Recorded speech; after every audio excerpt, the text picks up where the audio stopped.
আজি handmade ribbon আৰু clip আপোনালোকৰ ওচৰত দেখাওঁ বুলি ভাবিছোঁ। কেনেকুৱা লাগিছে আপোনালোকে নিশ্চয় কমেণ্ট এটা কৰি জনাব বুলি আশা ৰাখিলোঁ।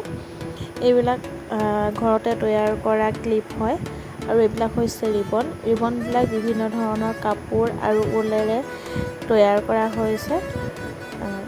কেনেকুৱা লাগিছে আপোনালোকে কমেণ্ট এটা কৰি জনাব।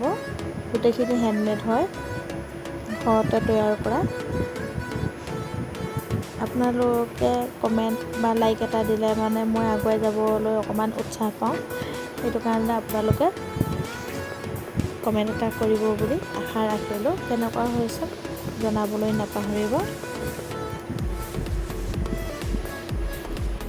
আৰু মোৰ চেনেলটোত এনেকুৱা ধৰণৰ বস্তু দেখাই থাকোঁ। আপোনালোকে যদি চাই ভাল পায় তেনেহ'লে চেনেলটো ছাবস্ক্ৰাইব কৰি যাব আৰু বেল আইকনটো দবাই দিব, যাতে আহিবলগীয়া ভিডিঅ'সমূহ আপোনালোকৰ ন'টিফিকেশ্যনখিনি পাই যায়।